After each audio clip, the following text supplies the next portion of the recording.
Within a battered and corrupt city, there are only so many things to look forward to, only so many people to look up to.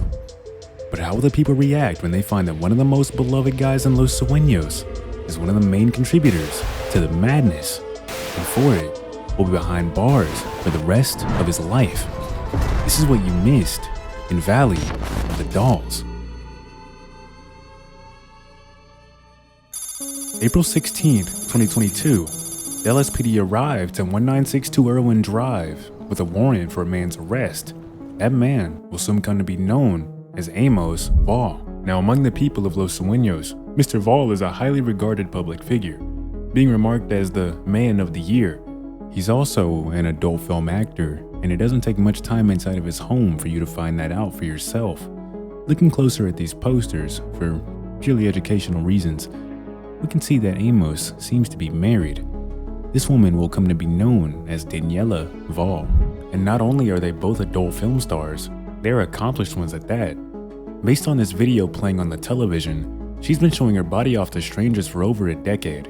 Now that's what I call dedication. Now, this is a pretty big place, and despite both of them being adult film porn stars, Amos and Daniela don't live alone. For starters, they have security detail roaming the house at seemingly all times.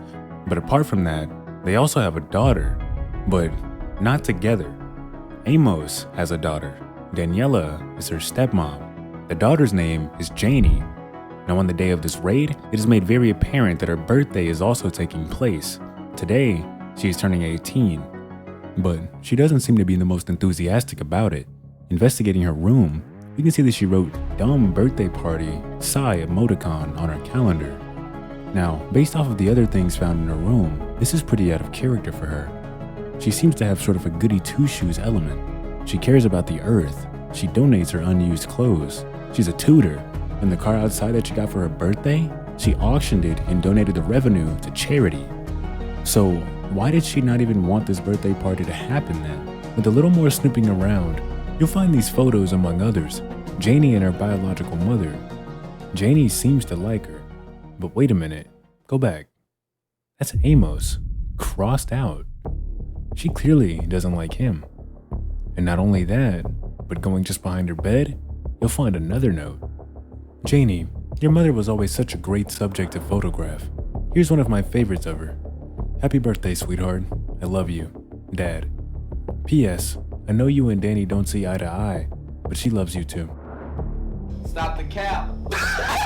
So she doesn't get along with her dad or her stepmom. And honestly, I don't blame her. Now back to Amos. Remember how I said that this is Janie's 18th birthday party? Let's check it out.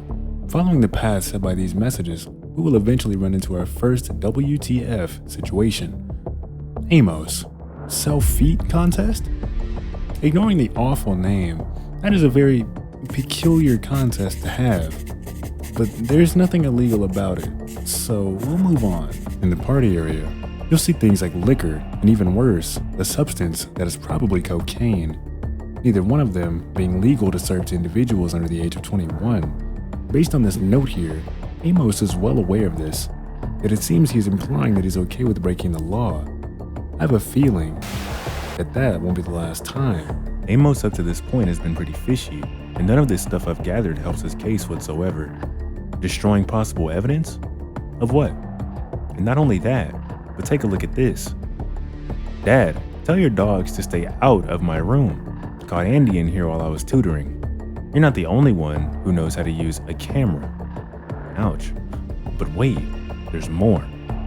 On the dining room table, this note. Victor, here is the pay rate we agreed upon for the security at the party. As usual, I'm counting on your discretion. Thanks, Amos. Discretion, huh? Seems discretion is very important to Amos, but he's fairly aggressive about it. Whatever he's hiding is the final piece to this puzzle, and I think it's time to solve it. Inside the basement is where we'll find all of our answers.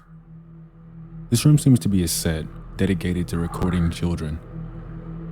Looks like we know why he specifically chose to donate to children's hospitals. Tape recordings and CDs lay all over the place, containing you probably know what.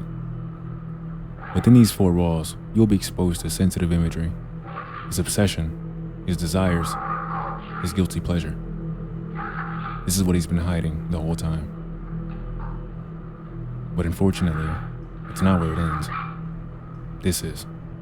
Now you might be saying to yourself that these are just barrels dug out of the ground, but take a closer look and see for yourself. Baby clothes, teddy bears. Now there are much more effective methods of disposing of inanimate objects, which is why I don't believe that that's what's in those barrels. Now how's that for a happy 18th?